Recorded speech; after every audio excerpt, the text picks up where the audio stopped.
True crime. It always seems to grab our attention, right? I think maybe it's that peek behind the curtain, the idea that anyone, even those who seem to have it all, can hide dark secrets. Yeah. Today, we're diving into one of those cases that really captivated the world. It's the story of Caroline Crouch, a British woman living in Greece, and the shocking murder that shattered the facade of her picture-perfect life. What's particularly intriguing about this case, beyond the horrific nature of the crime itself, is how it unfolded. I mean, it wasn't a straightforward investigation at all. Nope. There were twists and turns. Oh, yeah. Really fueled by a media frenzy and intense public scrutiny before the truth finally emerged. Yeah, this one really took the world by storm back in 2021. Remember, initially it seemed like a random home invasion gone wrong. Right. Caroline was found murdered in her home in a seemingly safe, gated community in Athens. Her husband, Babis Anagnostopoulos, a Greek pilot, was distraught, Oh, yeah. telling this harrowing tale of being tied up by masked burglars who had broken in and killed his wife. Ah. It was a story that at first elicited, widespread sympathy and outrage. And that's precisely why this case is so compelling, right? Yeah. It highlights how easily we can be swayed by appearances, by a carefully constructed narrative.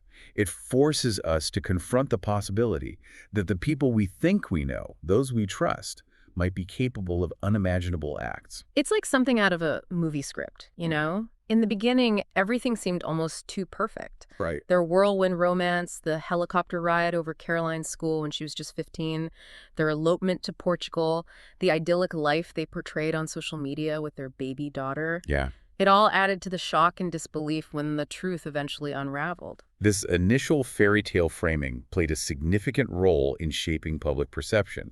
It created this stark contrast with the brutality of the crime, making the betrayal, the shattering of that illusion, all the more impactful. Right.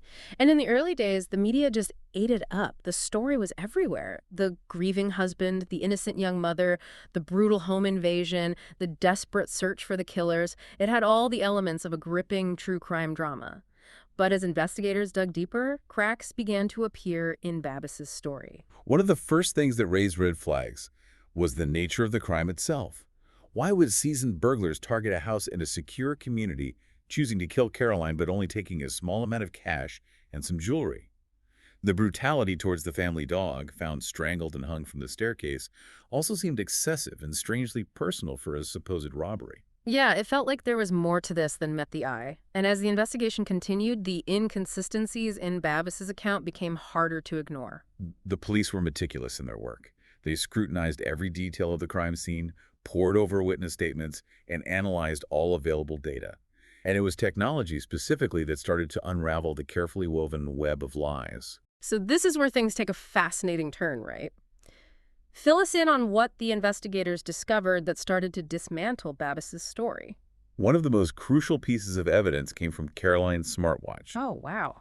The data showed her heart rate plummeting and then stopping Really? hours before the alleged break-in occurred. No kidding. This completely contradicted Babis's timeline, proving he was lying about when she was killed. Wow, talk about a smoking gun. Yeah. I can't imagine what must have been going through the investigators' minds when they saw that data. Right. It must have been a huge turning point in the case. Absolutely. It shifted the focus entirely. Yeah. Now, instead of searching for unknown intruders, they had to confront the possibility that the husband, the grieving widower, portraying himself as a victim, was actually the perpetrator. And it wasn't just the smartwatch, right? Weren't there other inconsistencies with Babis's phone and the home security system as well? Yeah, the inconsistencies were mounting. Data from Babis's phone showed him moving around the house during the time he claimed to be tied up. His movements were completely at odds with his account of the events. And the home security system, while deactivated during the alleged break-in, was shown to have been disabled from inside the house, further debunking the story of intruders forcing their way in. So at this point, the evidence is pointing more and more towards Babis. Right. But what about a motive? Why would he do such a thing? Was there anything in their relationship that suggested this could happen? This is where the investigation takes an even more tragic turn. While searching the home, investigators discovered Caroline's personal diary. In her own words, she had been chronicling her fears and growing unhappiness in the marriage. I can only imagine how heartbreaking it must have been to read those entries, knowing what had ultimately happened to her. What did the diary reveal about Caroline's state of mind and her relationship with Babis? Caroline's diary provided a chilling glimpse into the reality behind the seemingly perfect facade. She described feeling trapped and suffocated in the marriage, expressing her fears of Babis's controlling behavior and anger issues. She wrote about wanting to leave, to take their daughter, and start a new life away from him. That's just devastating. Her words paint such a clear picture of her desperation and fear. It must have been incredibly validating for the investigators, though, to finally have some answers, to understand the potential motive behind such a horrific act. Absolutely. The diary entries, coupled with the mounting technological evidence, painted a grim picture of a relationship marred by control and manipulation. Babis's need for control, his inability to handle the possibility of Caroline leaving him, emerged as a driving force behind his actions. It's like a classic case of escalating abuse. It starts with subtle control tactics, then progresses to more overt forms of manipulation. Right. And eventually, in extreme cases like this, it explodes into violence. You've hit on a crucial point. This case highlights the insidious nature of domestic violence. It often starts subtly, with emotional abuse, isolation, and control tactics that can be hard to recognize from the outside.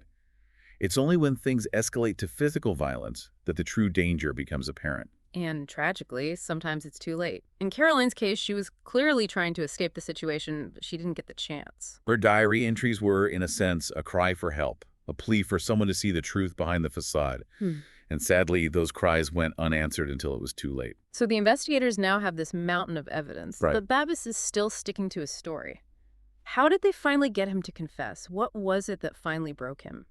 Faced with the irrefutable evidence, particularly the smartwatch data and the revelations from Caroline's diary, the carefully constructed facade began to crumble. Weeks after the murder, under intense questioning and confronted with the inconsistencies in his story, Babis finally cracked. Okay, this is the moment everyone was waiting for, the confession. Take us inside that room. What did Babis admit to? The confession was chilling in its detail.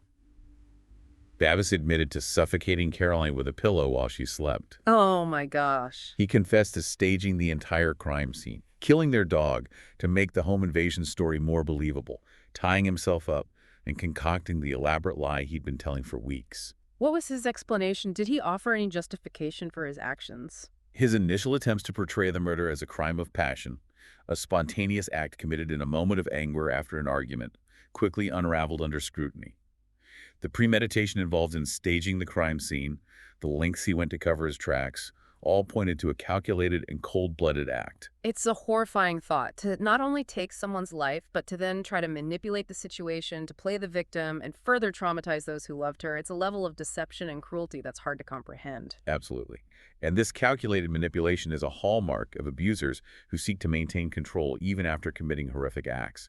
It's a way of shifting blame, minimizing their culpability, and attempting to elicit sympathy rather than accountability. So what happened next?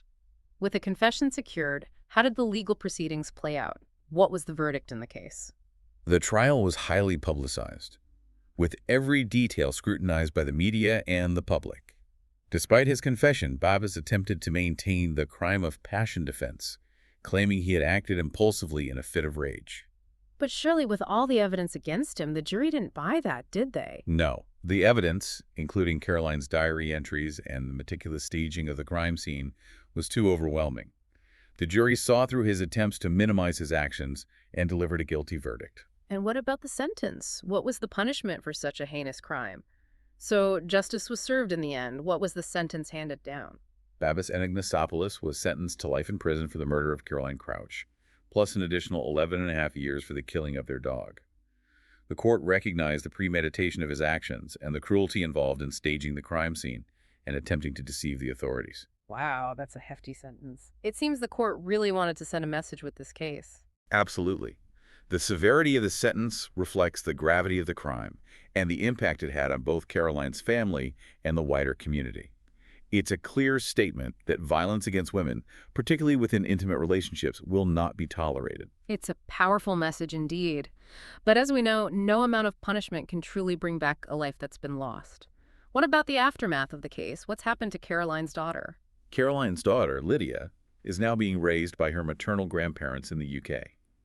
The court awarded them full custody, ensuring she would be raised in a safe and loving environment, far removed from the trauma of her early life. That's a small bit of solace amid such a tragedy. It's good to know that at least the little girl will be cared for and loved by her family. Did this case have any broader impact in Greece? Did it lead to any legal reforms or societal changes? The case absolutely sparked a national conversation in Greece about domestic violence and the need for better protections for women. It shone a light on the often hidden nature of abuse within seemingly perfect families and prompted calls for greater awareness and support for victims. So it wasn't just a legal case. It became a catalyst for social change. Precisely. In the wake of the trial, there were numerous calls for legal reforms, including tougher penalties for domestic violence offenders, improved support services for victims, and mandatory training for law enforcement to better recognize and respond to signs of abuse. That's encouraging. It's tragic that it took such a horrific event to bring about these changes, but hopefully Carol Ann's case will have a lasting impact on how domestic violence is addressed in Greece. It's a legacy that honors her memory and potentially saves lives in the future. The case also served as a reminder to the international community about the pervasive nature of domestic violence. It happens everywhere, across cultures and social classes. It's a reminder that we can't simply rely on appearances or assumptions.